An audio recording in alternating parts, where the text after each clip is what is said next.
Thank you for tuning in to another episode of I Got a Story to Tell. I'm with an incredible woman living here in Manhattan who I've had the privilege to get to know. She's an entrepreneur. She has multiple businesses, and she recently started a health and wellness podcast called I Got a Story to Tell. She recently started a health and wellness podcast called The Space Between. I'm here with Alyson Rixner.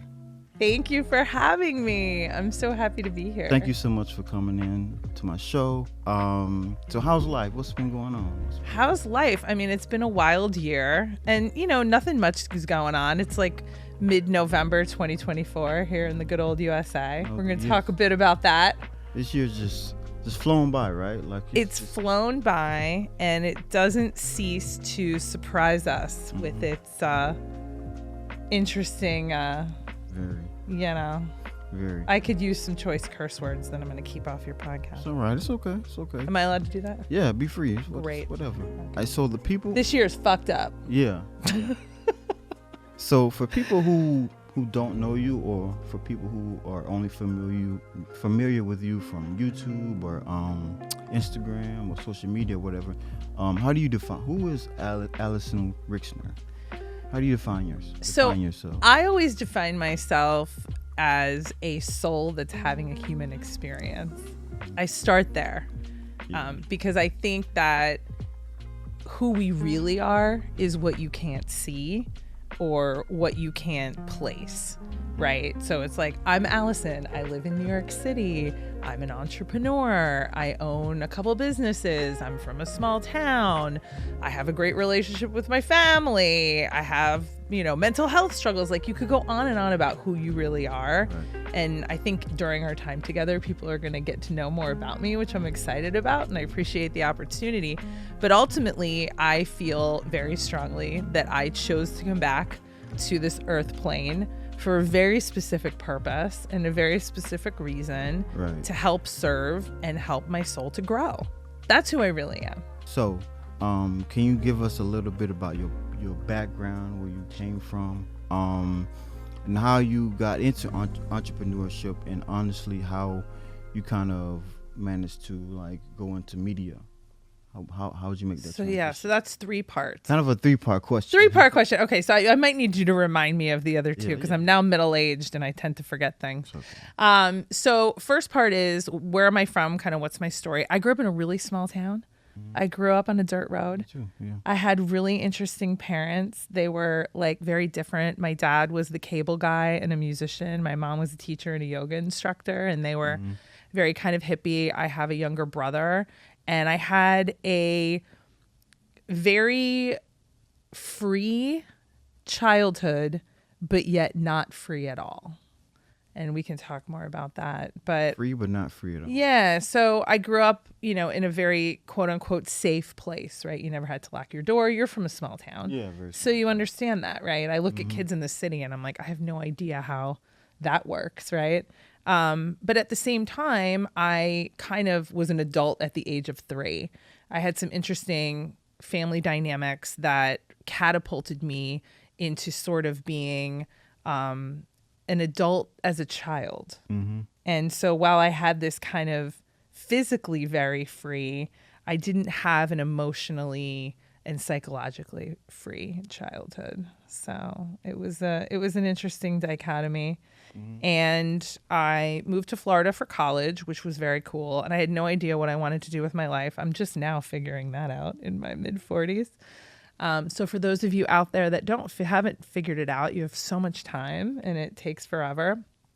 So then I went to school for business, and that's when I kind of started to hook into, I know I want to be in sales, or I want to do something in the business world.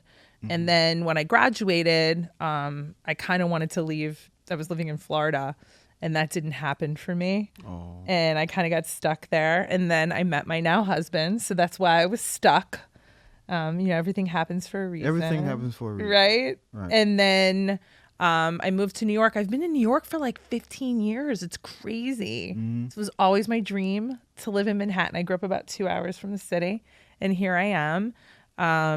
So it's been a really, really interesting I feel like I've lived 3 different lives. Yeah. So what's the difference between New York now when you first arrived?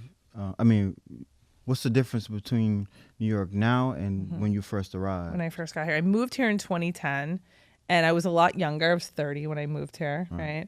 And the city, there was a level of excitement because I was younger and because this was always my dream. I just And it was so new. did it up, man. Yeah. I was out every night. I was like, let me go to every single fancy restaurant. And I did that for probably like a good 5 or 6 years. And I burned myself out, right?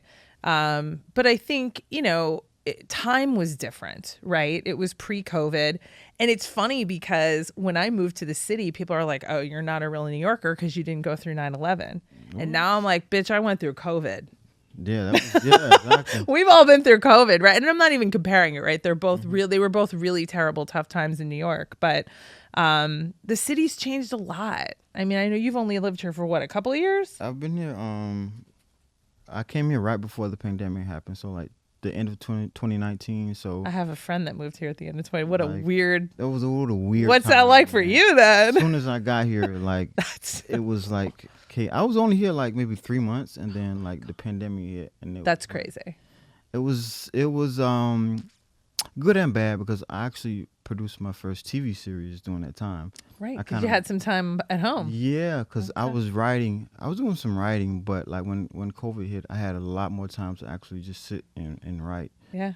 And then we actually like one of the series I shot. We shot on Times Square, and I was telling like my cast, like this is, we're gonna look back on this and be like this is the only time you'll be able to just shoot on Times Square without like a. How eerie was that shit? It was very eerie.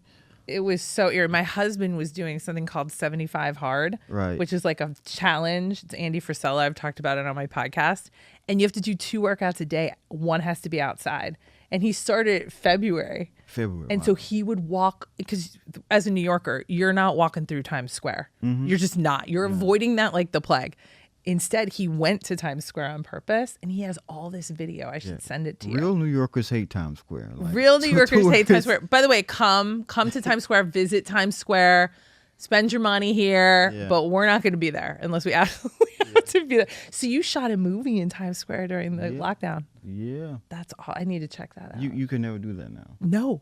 Hopefully you'll never be able to do that again. You'll never. Can we not Unless ever you have that like, happen again? Like a whole, like $1 million and like To like shut it shut down, the which is wild. I mean, whatever. But it was Steven Spielberg can do that, right? Yeah, it was a wild time, man. But I want to touch on Well, you asked me about entrepreneurship. Yeah. Do you want me to answer that question? Yeah, go ahead. All right. So COVID, right?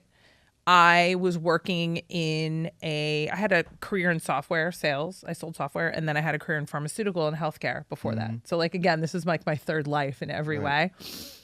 I couldn't work for anyone anymore. I started thinking about how much money I had made, a bunch of people that weren't me, and I got pissed off. And I'm like, where's my money? And that's kind of like what sparked it for me. And I've known that I've always wanted to have my own business and do my own thing. I was just always too scared to do it. So when I turned 40 in August of 2020, I literally smoked a joint, went down to the beach, had a glass of champagne. It was like 9 a.m. And I'm like, I need to leave my job. And I walked up from the beach. Had an epiphany. I had an epiphany, and I said to my husband, I'm leaving my job. He goes, okay, so what are you going to do? And I was like, can I work with you? We've been kind of talking about it. He goes, really? I said, oh, yeah. I was gone by December. Wow. I said, screw it. I'm out. Yeah. And we'll talk about what that was like, So too. that whole journey is interesting because like we always have this idea of what life is supposed to be. Like, oh, when I'm 25, I'll be married and I'll have this and that. Or when I'm 30. But it usually never works out like that. You know what I mean? You always get what you need, not what you want. Yeah. You always get what you need, not what you want. Yeah. And you always have this destination like, oh, I want to be here. Like you always wind up there, but never the way you thought you wind up there. It's so true. A to Z is like this. Yeah. It's never like this. Yeah, that's kind of life. Yeah.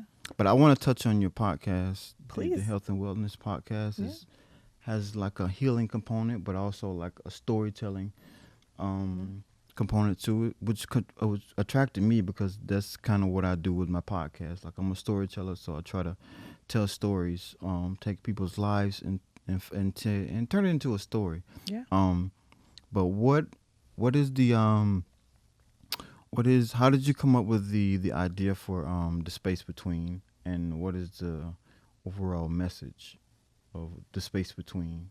Yeah. What is the meaning behind it? So the space between is this really interesting time that we're in. We've already talked about it, right? Yeah. These last few years since really, I would say since like 2016, right? But whatever space it is for any listeners can be whatever time frame. But is this time of incredible disconnection. It's a time of increasing polarity between people, between countries, between everything. And it's a time of crumbling and transformation. And what that is ultimately energetically, it is a move into this new era of the age of Aquarius from the age of Capricorn. And the space between is we can't go back, right? Like if you think about the D'Angelo in 2019, that's a different guy. Yeah, totally different. Right? And I don't care who's listening to this. When you think about the previous version of yourself, you're like, who is that person? Yep. And now we're sitting in this weird time and we're like, what the hell just happened? And everything is so fast and things are changing so quickly that we are so disconnected from ourselves and we're disconnected from each other and we're waking up and we're like, the blinders are coming off, right? Exactly. And the goal of my podcast is connection through conversation. So, if somebody's listening to an episode, and I've had many people say this to me, like, my God, Alyson, something someone said on your podcast really made me look at myself or made me look at something in my life that maybe I wasn't prepared to look at, or this caused me to have a conversation with my partner or my friend that I was afraid to have. And it really is just a way I think that we have to connect. And that's how we're going to get through this. And that's how we're going to find the other side, because we have a lot of shit to do. Everything is really broken. And if we're not in our essence and in ourselves, we cannot fix everything that's broken. So that's what the space between is. Oh, it's beautiful. So with you coming from business, what are some aspects of the business world did you take into like producing your show and your podcast? Like what work was it? The work ethic or what? Well, I'm a recovering perfectionist. So I certainly wasn't going to just like grab a mic and start shooting content from my house. Right. I went directly to a production studio. So I actually have 3 companies. Obviously the podcast is one thing. I have a consulting business for technology companies, which is kind of one of my newer things. And then I own a mortgage brokerage with my husband. It's a family business. My brother works there. So I was really familiar with, like, we did a lot of content for the Orlicki Group, which is my mortgage business. Yeah, I know. And my brother, shout out to Tim, he manages all of that. It looks so good that I was like, I'm not going to try to shoot a podcast that doesn't look as good as the Orlicki Group. So I think, there's a lot of podcasting is hard. Putting yourself out there is really hard. And it is like running a business. There's money, there is time, there is tasks and, steps and checklists. And social media, that's a whole... Oh my God, we should talk about that thing. too. Yeah, the social media thing totally flipped me out. It took me 5 years to put the podcast out because I just was so scared to put myself out there. Now I don't give a damn and I'm out there and it's fine. But yeah, I think podcasting is running a business and what do they say? 99% of podcasts fail. And a lot of businesses fail too. And it's about the consistency. And I know that this podcast is part of my purpose. So that's what drives me. But it is like running a business. I mean, anything you do and put your time and energy into that's you. You are your business, right? Yeah. So. Interesting. Before I started this podcast, I always wanted to, but I never did because I'm not a great speaker. I don't have a gift of gab. So that's one thing that kind of held me back. But one thing that kind of motivated me was I was watching this speech by Ronald Reagan, like his last speech before he left the White House. It's probably 88. 88, 89. But that's okay. You're young and you shouldn't know that. I don't know. I wound up. I was. I shouldn't be old enough to know that. I was watching his speech, and he was talking about all the things he did in his presidency and all the things he did in his life. And one thing that caught my attention was like, people call me the great communicator. That's like his nickname. Yeah.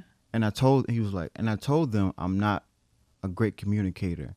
I just communicate great things. And I was like, ooh, that is powerful, because in essence, what he's saying is basically that it doesn't matter like how you say it, it's about like what you're saying.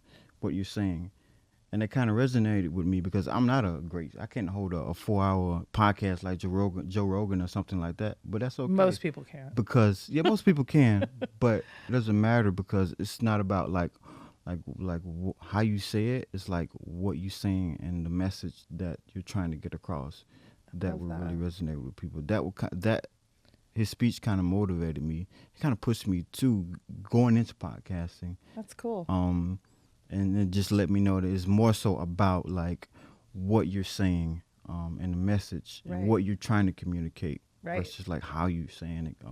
Like the words don't come out right or whatever, it doesn't matter. Like it's about what you're trying to communicate. Right. And your intention. I mean, you have an intention to tell stories, and so, it's a way of connection. Mm-hmm. I mean, this felt, your podcast, when I listened to it, felt very connection, and that's what we are craving right now. Yeah, so you're doing a big service, right? Yeah. So Ronald Reagan, pretty smart guy. Like his speeches and his quotes, like I kind of study him. So yeah. Yep. Cool. Well, we all have inspirations, right? Yep.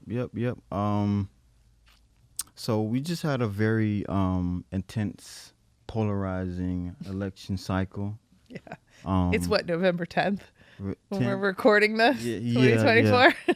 And we were just like post-election, and there was like so many storylines and so many things that came out of that election, and we learned so much about like people, and it's like we're taking a temperature of the country, and it's so like chaotic. There's so many stories, but in your perspective, seeing how everything unfold, like what is some things that you took away from it, and what is the biggest thing that you took away from the whole cycle? Well, my previous career, my clients were political and nonprofit clients. So I had a very intimate knowledge of that. And I think that it's very clear that the way elections have been run has changed. Mm-hmm. I think that the candidates have changed. And I think that we're in a very new paradigm. I believe that the government as it stands needs massive transformation. And I think that the biggest takeaway was that obviously the celebrity endorsement doesn't really matter anymore. Like, knock, knock, stop putting these people on camera. And also, the amount of money that went into it, like the billions of dollars. I mean, it was like insane, what? Yeah. So it's just like a runaway train. The whole thing was just so crazy. And the playbook, all playbooks, no matter what side, need to be thrown out. Mm-hmm. The playbook has changed with like social media and independent media. I knew you were going to get into that, so I didn't mention it because we've talked about that. Talked about it because you used to, as a president, you could just go in 60 minutes and just kind of robot your way through, whatever. But now it's like, oh, you have to go on this podcast. You got to do this TikTok trend, and it's like, and it changed, I think it changed the landscape of like how we view politics. Yeah. And this election year was the first year where I felt like the public kind of turned on the media. I really felt that. I think it was, yes, I think in a bigger way for sure. Yeah. Totally agree with you. But I've witnessed, I'm very observant, especially when it comes to things like this. And I have witnessed this happening really, I would say since Obama in 2012, because that campaign was the first campaign to use text messaging. Oh, really? Yeah, in 2012. Yeah, yeah. And, think about that was massive then, right? Because nobody had done that. And to be able to mobilize people and get people to donate, it was a really big deal. And you had Facebook at that time, right? You had some kind of these. Now, the traditional media and the mainstream media, it has a massive day of reckoning. I don't care which MSNBC, Fox News, it doesn't matter. People are understandably extremely distrustful of all the institutions that exist in our country, including the government, including media, right? And this is why you have, my friends would say I'm a conspiracy theorist too, but ultimately a lot of the things that I've been talking about for the past 10 years have come true. There's also like total whack jobs that are talking about shit that's just like, there's no way that could possibly be true. Yeah, there's extremists on both sides. Exactly. 100%. And I think that we're in an era where everyone is a newscaster. Everyone has a phone. Everyone has a top of the notch phone. I mean, the iPhone is like, what do you need? I don't even shoot content for my own podcast on a camera. I have my laptop and my iPhone. And now everyone's judge and jury. Everyone's a newscaster and everyone's judge and jury. And this is why we are so freaking polarized. Yeah. And like that shows how important independent media is and what we do is. Absolutely. Because I remember like there was something on like CNN where they said something about Donald Trump and they showed like a short clip. It was like, oh, Donald Trump said this. Right. And you don't have the context. They don't show the context, but then you go to YouTube and there was like dozens of content creators like, oh, this is the full clip and this is what he really meant. Right. So they're relying. So now it's like, oh, okay. Now you can't really, the media can't really manipulate people the way they used to. Or they can't control people like they used to with the advent of different podcasts. Because I know Donald Trump went to like Joe Rogan and he spoke directly to his audience. Right. Right. Like directly to the people he wanted to. And it got like 40 million views. Something like that. The Rogan factor was a massive factor in this election. And I actually like Joe Rogan. Unedited, no. Yeah. I mean, I don't know what is and isn't. They say it's one take. I mean, if it's just, who cares? It doesn't even matter. I don't believe anything anybody tells me anymore. So it's like, I like Joe Rogan. He was never. People always thought he was like a massive Trump fan. He actually wasn't. I was very surprised when he came out and endorsed him. I think he's friends with Elon Musk. I think that was part of it. But I do want to mention one thing here, and there's the underbelly of what we're not talking about, which is money. Okay. Yeah. This whole thing is about money. Right? Think about it. That's the bottom line. That's what no country loves money more than our country. Right? And you look at the way that money played such an impact, and the media is also driven by money. It's like, okay, if somebody's trying to push an agenda, I don't care what side it is, again, it's our job to look underneath the hood. What is that really about? If somebody wants you to be afraid that you're going to consume more shit, and you're going to keep the end stage capitalism cycle moving, right? If somebody wants you to think that your life is going to be amazing, well, you're going to buy more shit and then you're going to keep going and going. So to me, it's very funny when people say like, oh, the election, this and that. It's like, yes, all of it matters, but it's all about money. And that's what people don't seem to get. And when it comes to the independent media, those are the people that are going to start bringing in money. Yeah. The advertisers, like, I'm sure whoever advertises on, I mean, I haven't watched the news in like 7 years, so I have no idea who like, I don't watch TV at all. I watch like streaming, and I'm a big YouTube fan. You and I talked about that. I watch YouTube all the time. And I'll tell you what, those advertisers cannot be happy with the traditional media. Exactly. I mean, there's no way, because once they're not getting theirs out. So I think it's going to be an interesting, and I also think too, I don't want to paint them as villains. I think it's the structure that's the problem. I know people that actually work in the mainstream media, and they're lovely humans. Like, everyone's not a villain. Yeah, I agree. But I think people think that, right? And, if you're someone that works for NBC and you have a big name associated with you, you're probably nervous to like walk around now because of the way that people have painted the media. It's the structure that is broken. And of course, just like anything else, there's cancerous people within that structure. Yeah. Right. And it'll happen too with the podcasting thing, don't you think? There's going to be bad actors everywhere. Yeah. You have to discern what's true for you. That's true. Right. Yeah, you're right.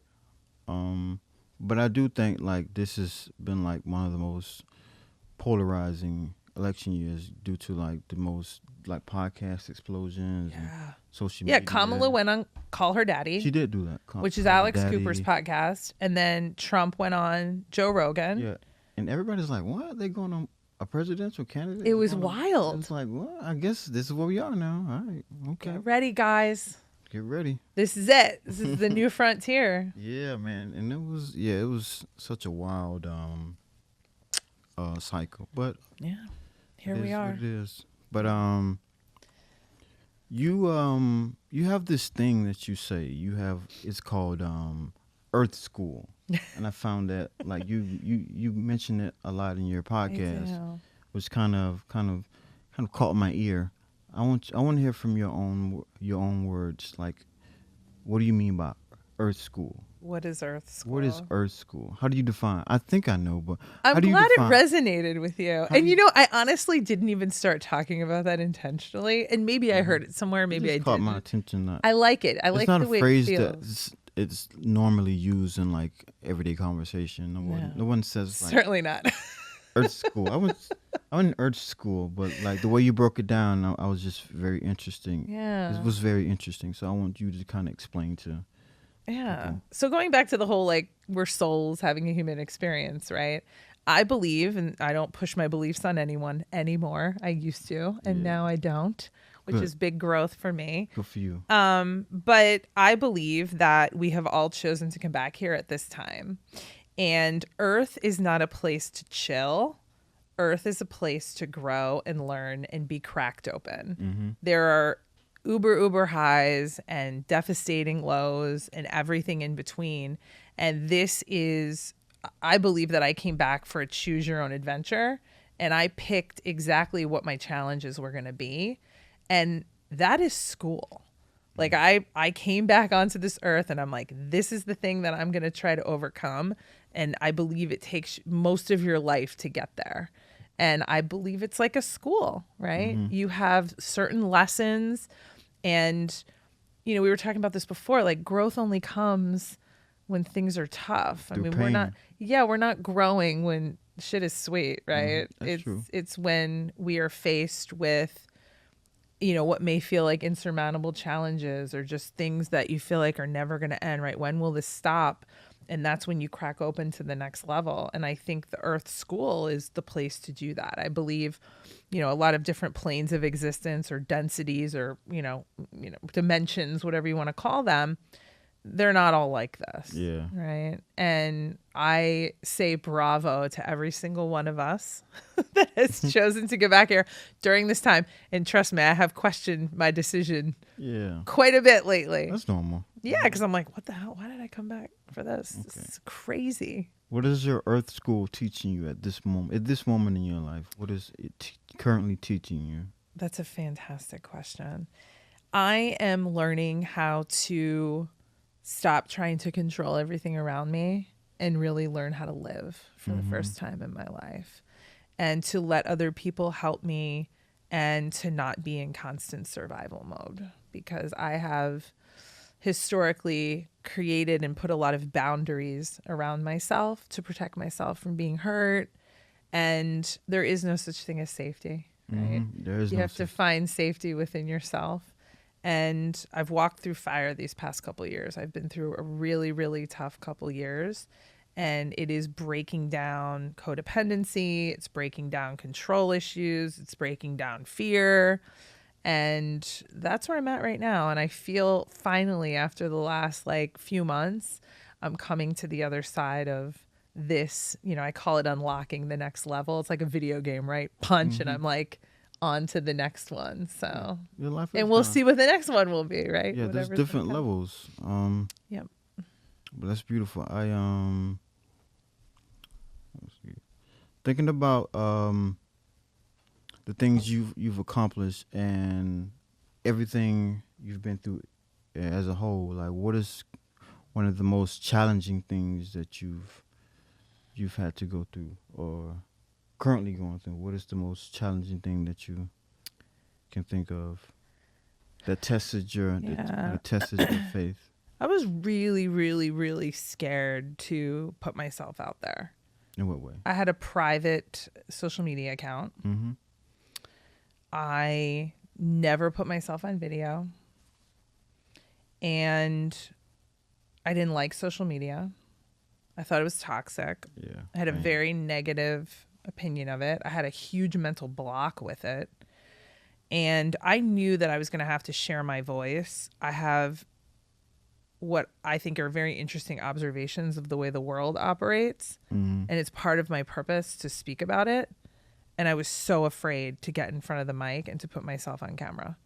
It took me 5 years and a shit ton of self-work, somatic work, mental work. I've done it all to be able to sit here. And the first time I ever sat in front of the microphone, it felt like I came home. Right. It was wild. Mm-hmm. And all of that struggle, and it was my whole life. I mean, 5 years is like when I was actually thinking about doing it, but it was really my whole life that arrived at that moment. And I know that I'm here to share and I'm here to connect with people. My superpower is being able to connect with other people, and bringing that onto camera is beautiful. Mm-hmm. It's like, I mean, we're doing it now. Yeah. Right. Beautiful. There's nothing better than two humans connecting. We couldn't be more different. Exactly. And here we are, connected through social media. Mm-hmm. All the things I hated, and here I am. Right. So and here we are. Yeah, it kind of reminds me that like your purpose is like on the other side of fear. Right. Your pain is your purpose. Right. On the other side of fear, like that's where like your life begins once you cross that barrier. And it's amazing to see how you've grown. Have you grown from like, oh, I don't want to do this, to like you hosting your season 2, right? You're now in season 2. Season 2, yeah. And it's amazing to see how you've grown as a person and as a content creator, honestly. And so I was wondering, like, what has that journey taught you as being a podcaster and a host? What has that journey taught you about other people? And in turn, what have you learned about yourself?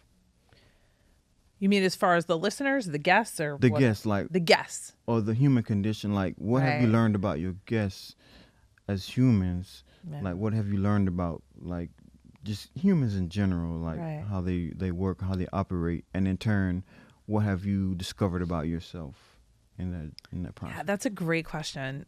So the one thing that surprised me the most about starting the Space Between was that the guests had a very transcendent experience coming on my podcast. Every single person, and I'll be interested because I'm going to have you on as well, as to what your experience was. There's a healing element that happens, or another like piece of their life that is unlocked by being on the podcast. Examples are, I didn't think I could ever share this story, and I came on your podcast and it just came flying out of my mouth. Or I know that I need to start doing X, and I started talking about it on your podcast. So I threw it out to the universe, and I didn't expect that. So there is just this beautiful, I say the Space Between is its own energy, right? I'm just like the conduit, because what's going to be discussed and what's going to be talked about is so much bigger than me and the person sitting next to me. It's for everyone, right? And it's just been amazing to watch how the guests have reacted and what has come from that. Right. And I had no idea. And I think for me, it allows, I don't know what the right word is, but like a reaffirmation maybe that this is why this is part of my purpose. Right. Right? Because it's like, you have to do this. You don't have a choice. Like, you got to get out there and speak. And when the universe keeps sort of sending you these breadcrumbs, or I call them lily pads, right? You keep following each breadcrumb or following each lily pad. The universe just keeps reaffirming, like, this is your path. Right. Keep going. And through other people, it's just been, that's probably the most beautiful thing, besides like the listener comments and the things that people say to me, which is just like incredible. I had it happen today. Like, my neighbor loves the podcast. She's awesome. And I mean, we're not like super good friends, but we're friendly. And she looked at me today, we were in the elevator, and she said, your podcast is keeping me going right now. Exactly. Damn. Right. That's beautiful. And from meeting people, this podcast is a beautiful thing because it's allowed me to connect with people that I may have never connected with otherwise. Absolutely. Yeah. In what world would you and I have met if it wasn't for social media and for our podcast? Yeah. I saw your podcast and we connected, reached out, whatever. And like from my guests speaking with them, they like, I learned that people just want to be heard. People just want to, because it's not every day that people are asked about their life story. You know, when I reach out to people and ask them, like, could you come on and tell your story and talk about your life, they're honored, because people don't do that every day. We don't talk to each other, and do we? Exactly. And everybody has a story to tell, which is kind of why I name my podcast that. Everybody has a story to tell that they are kind of dying to tell. Yeah. And I tell people that come on the show, I'm like, this is like a one-act play starring you. It's your opportunity to just speak.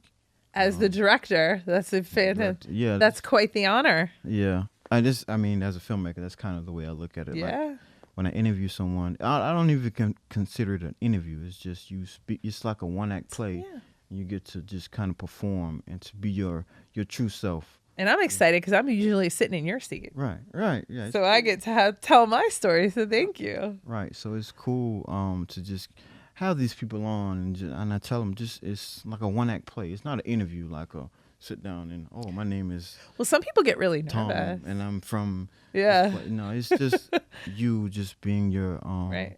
Your natural self, and you kind of performing because like just what we do in front of people, we perform. It's very true. And people just we're in a movie. This is one big movie. Right. People just want to be heard. People just want to be loved. Yeah. And we're all the same, basically. We are. Like, no matter who you meet, we just want to be loved. We want to be heard, and we want to be appreciated. We want to be happy. We want to be healthy. Yep.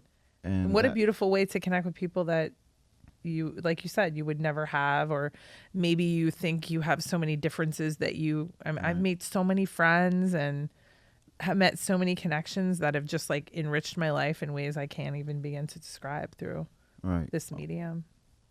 Right. I want to go back into the business you started, the mortgage company. How did you get into that company? And like, what exactly do you do as in your mortgage company? In the mortgage business. So I never thought I would be in the mortgage business. My husband's been in it for 24 years. So the whole time we've been together for pretty much the whole time he's been doing it. And basically we help people pay for homes. We help people finance homes. So a realtor will go and help you find the house, and then we help you pay for it. So we're a broker, which means we don't lend our own money like an insurance broker. We have a bunch of different banks and lenders that we could take things to. And, I think it's so funny because there's days when I'm like, I can't believe this is what I'm doing, but it's in service because that's another industry that needs great transformation. I mean, the way people are taken advantage of in the mortgage business is just disgusting. So when I joined my husband, we started the Orlicki Group because we wanted to change the way that people are treated when they're financing a home. We want transparency. We want energetic care. We want education. We want to make people feel heard. And money is the most triggering shit to talk about. Nobody wants to talk about money. Nobody wants to tell you their bank credit scores. Like, it is so triggering, and everyone struggles with like money trauma to some capacity, right? And so being able to hold space for that person, to make them feel like they're in care of someone that is concerned about them and Yeah. wants them to be okay. That's why, we started that's why we started this version of the Orlicki group. Because again, my husband's been doing it for a long time. So we're taking it to another level, and it's not easy to do the right thing. I've lost a lot of money in the process. I've lost a lot of years and probably hair at this point. But, when you do the right thing, you just have to keep doing it, because there's a lot of people out there that aren't. And, sometimes a hard pill to swallow when you see those shady people doing better than you, but you keep going. Yeah. Well, you've had success in life, in business, and in love. You're married. So what drives you? What keeps you from being content and saying, okay, well, I'm all right? But what motivates you to keep moving forward and becoming better? Yeah, it's a and great bettering question. yourself. I don't know how to be any other way. I know that sounds like a weird answer. Mm-hmm. I have been driven since the minute I remember, like, my earliest thoughts, like 4 and 5 years old. Like, I've always wanted to find out more or see more or learn more or figure out different parts of myself. I'm very curious. Mm-hmm. And I don't know how to just be, which I struggle with. Yeah. Because you got to be as well. Sometimes you have to just be. Right. Yeah. And it's very important to be present. And I that's definitely been harder for me. But I've never had to worry about growth and motivation. Mm-hmm. It's just the core of who I am. You've But then you deal with burnout. There's a whole other side to that. Mm-hmm. Right. And we're always trying to find balance. So I agree. I would say it's just inherently who I am. There's other things I struggle with. So what would people be surprised to learn about you? Like, That's a good question. I think that I present a certain way, right? People see me and you're confident, you're successful, and there's parts of me that feel that, but I struggle with crippling imposter syndrome. Interesting. I don't think I've ever said that publicly. The people that know me well, my friends that will watch this, my family that will watch this, they know. But I get in these spaces that are scary. Mm-hmm. And, I have so many things going for me, yet there's this You feel like voice that lives. You don't deserve it in some way? I feel like I'm not good enough. I feel like I don't deserve it. I feel like I'm never going to do enough to get to where I need to be. Right. So there's that, like I said, I'm super motivated, but to me, it's like there's a downside of it's never enough. Right. Mm-hmm. And I'm not enough. And I think as I get older, it's been easier in ways, but it's also been harder because I've only been an entrepreneur for 4 years now, going on 5 years. Mm-hmm. And when I, stopped working for the man and I jumped out of a plane with no parachute, my whole life fell apart. I was like, who am I? Holy shit. Like, I have no safety net, right? And I think in that, I've really been stripped of a lot of who I thought I was that I actually wasn't. And I'm actually meeting myself in many ways, my true self, for the first time. And it's very hard, Mm-hmm. So I think people that, kind of know me casually would never, ever, ever think that because I don't come off that way at all. Yeah. You struck me as a person that's like learning new things about yourself, like daily. Yeah. Like you Yes. learn. My therapist would say, it's okay to just like take a step back and chill, right? You don't have to always dig. I think I'm actually getting to the place where the digging is going to pause for a bit. Yeah. Because I really want to figure out why I'm here and who I really am and why I came back. Like, I just have this amazing curiosity to figure out my purpose. And now I'm getting really close. I feel like I'm finally in it. Right. Which is exciting. That's exciting. I'm excited. So you have another thing that you talk about, is reframing, and then in the era of like mental health crisis in this country, I think it's important that we understand how to reframe. So can you elaborate on your idea of reframing? Yeah, so I think it's cognitive when I talk about reframing.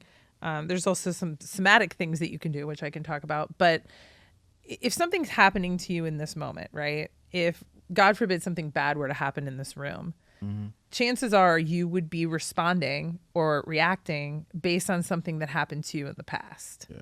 Right? So in that moment, instead of going into crippling fear and freaking out or whatever it is, you reframe it and be like, I'm actually okay right now. This is not what happened 10 years ago. A girlfriend of mine was in a really, really, really bad car accident many, many years ago when she was in high school. And she had a near miss this weekend of another car accident. And everyone in that car died but her. And it's very, very, very scary. And it was so beautiful when she was telling me the story. She said, I didn't have to go back there. I've done so much work that I was able to be in that moment. Because think about it. You're in a deadly car accident. Every time you get in the car, it's probably scary. Terrifying. But can you reframe that and say, that's not now? For me, I have horrible anxiety, so I'm constantly thinking about the future. So it's the same thing. I'm like, oh my God, the phone isn't ringing. Our business is slow. Oh my God, I'm going to go out of business. It's like, am I? I have money in the bank. My employees are being paid. I'm paying my bills. That's the truth, right? So being able to sit in the present and reframing, is this a thought or is this a reaction that is based on something that already happened or that I think is going to happen in the future? And shifting my perspective to being like, I'm okay. You're okay. And then being in your body to feel that you're safe in your body. Yeah. And that's how I've found incredible healing through the somatic work. That is so true. That I've done. There's a quote that we've made it through 100% of the bad days that we thought we'd never get through. Yep. So that's very. And then, my boss, my former boss and a really good friend of mine who was my former CEO and a mentor of mine, he always says to me, entrepreneur wise, right? Like the 3 a.m. freakouts when you wake up, it never happens. 99% of the things that you worry about at 3 a.m. are never going to happen. And that was such a fantastic thing that he told me. That was like a life-changing comment. But yeah, I mean, can you just be present? And are you okay? And if you're not, do something about it or don't do something about it. Right. Right? Do something if you can change it. But if you can't, Let it go. then let it go. Exactly. Yeah. Very interesting. Yeah. So what do you do on your free time? How do you relax and unwind? You're not doing a podcast. I don't have much because I have A lot of time. Yeah. I look forward to the time I have more time. I actually listen to a lot of podcasts. I do a lot of like deep dives. I have some things in the world that I'm kind of like very interested in. So I spend a lot of time that I meditate. My spiritual practice is really big. I love to, my husband and I, we like to travel. We're not doing it as much as we used to because again, with the businesses, we're busy, but I hang out with my friends. I mean, I do like normal stuff, I spend a lot of time with my family and I spend a lot of time connecting with my friends. Most of my friends don't live in New York. So there's a lot of like phone calls that happen and, trips to see each other and things like that. So, but just for me, it's quiet time, reading, meditation, and I like to spend a lot of time outside. I like to hike. I was a New Yorker that didn't go in the woods or do anything for a long time, and I was angry as hell. I was like, I got to get in nature because I'm going to lose my mind. Right. So I hike a lot. I spend a lot of time outside. And in the summer, I spend a lot of time at the beach. It's my favorite place is the beach. Pretty awesome. It has a lot of healing qualities, and I enjoy the water. So, yeah. It's pretty cool. So, is there anything you want to bring up that maybe we didn't discuss, we didn't talk about? I think I just want to say that I appreciate so much what you're doing and the perspective that you have on the podcasting arena in general. Yeah. Because you helped me kind of shift. I'm so in my mode with the space between, and it's such a service, right? That I kind of forget that it's a podcast sometimes. And I really appreciated that you brought that aspect because this is the new way that we're going to connect with each other and the new way to communicate and get information out. Like the pushed agenda is over. That's it. You know? I went into this season. This is my first season, so I went into it like, don't take it seriously. It's the first season. You're experimenting. You're finding out what works, don't work, what doesn't work. So I'm trying not to take it too seriously. You know what I mean? Like if I mess up, like it's the first season. I'm still trying to figure out who I am, as well as what I'm good at, what I'm not good at. Right. So second season, third season, I can go in, full steam with like every theme and everything already together. So, and I appreciate you for sharing your life and sharing your story. I can't wait to see where your life goes and what happens next. And I really appreciate you for stopping by. Thank you for having me. I can't wait to have you on. Oh yeah. We're gonna keep it going. Gotta keep it going.